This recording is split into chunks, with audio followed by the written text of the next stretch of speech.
Hi, and welcome back to another motivational moment with me, your coach Michelle. You guys, today I'm going to be talking about guidelines for setting realistic expectations. So, here's some things that you need to do in order to set realistic expectations. So, number one, examine the expectations of self. So, you should always strive for growth and improvement.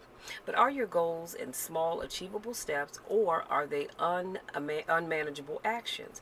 Trying to get everything perfectly done all at once will keep you from taking consistent action towards your goal or your goals. Likewise, it will often leave you feeling depressed and disappointed in your abilities, which will only breed negative self talk. A reasonable expectation: start walking 30 minutes a day as you move towards your weight loss goal. Unreasonable expectation: stressing about losing weight all day, every day, and being strict and rigid about what you eat and how often you exercise. How do you adjust? Begin by taking things one day at a time and not beating yourself up if you fall off the wagon. Also, not beating yourself up because you messed up in one meal here or there. Here or there. Will the weight fall off all at once? No, but it will come off eventually. Your unrealistic self expectations will only prevent you from dealing with the actual situation and keeping you from feeling stuck and keep you feeling stuck and powerless. Number two, reconsider your expectations of others. Yeah, this is a big one right here. So if you go through life trying to decide what everybody in your life should and shouldn't be doing, you will drive yourself crazy. Okay? When we hold expectations of others' behavior to a higher standard and link it to our own happiness, it's a huge recipe for disaster. You cannot control what other people say, do, or think. You just can't. You pray for them and you move on. Now, you can control whether or not you hang out with them, but you cannot control what they do. So, a reasonable expectation: you will attend Bible study once a week. Unreasonable expectation: everybody in your house should be attending Bible study with you and attending church all day on Sunday. Now, how do you adjust? Remember that just because you choose to attend Bible study twice a week, attend church all day on Sunday, not everybody needs to do that with you. Mind your business and stop worrying about what other people need to do or not do. Focus on letting them see the new you.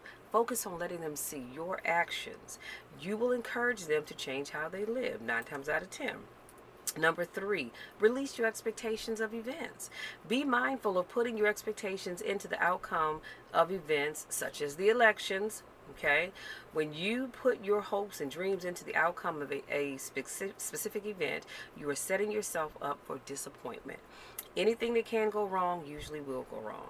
Now, here's a reasonable expectation: going on a date, expecting to have a good time while eating great food and sitting in a relaxed atmosphere. It's reasonable to think that, right? Unreasonable expectation: going on a date because you're looking for marriage and a fairy tale wedding with a happy ending. Do you see the differences? I'm just trying to give you some comparisons of what's reasonable and what is unreasonable. Okay? How do you adjust? You stay focused on just going out to have fun, not worrying about if you'll marry this person or if they'll even ask you to marry them. See how you can easily fix these things? Let me do a quick recap and I'm going to let you guys be.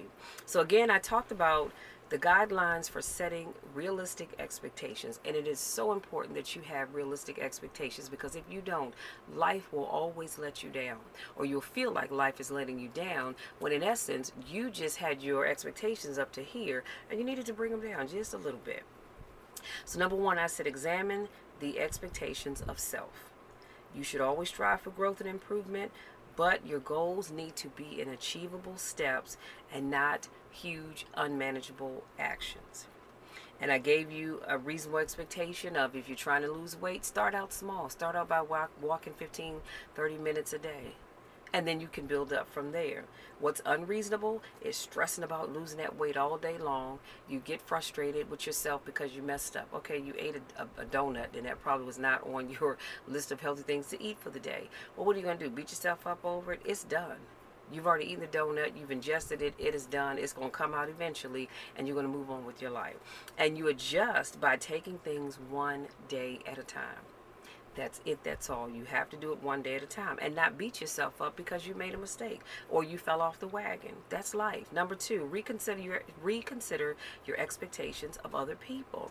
You cannot go through life trying to decide what everybody else should be doing, what they should be saying, where they should go, what they should wear, where they should live, where they should work, what they should major in. And the list can go on and on and on. Stop doing that. Mind your business. Live your life for you. Live your life as God says you should live your life, and pray for other people. That's the best thing I can tell you. And I talked about a reasonable expectation for something like that. You attend Bible study twice a week. Okay, that's reasonable. Unreasonable expectation is wanting your whole household to attend Bible study, or all of your friends and your neighbors to attend Bible study twice a week and go to church all day on Sunday. That's a little unreasonable. Just because you do it doesn't mean that they're going to do it. So you can't expect them to do something that they have not told you that's what they want to do. How do you adjust? I said this. Just because you choose to do something, you cannot expect that of other people. You might mention it to them, you can pray about it, but otherwise let them do them and you do you. Number three, I said release your expectations of events.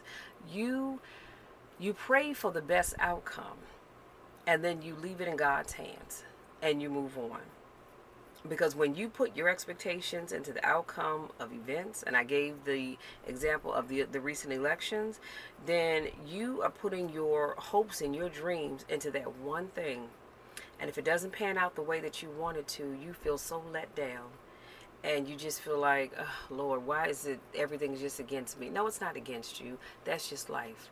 Things happen the way they happen for a reason. You cannot control the outcome of everything. And I gave you a reasonable expectation. I said going on a date and expecting to have a good time.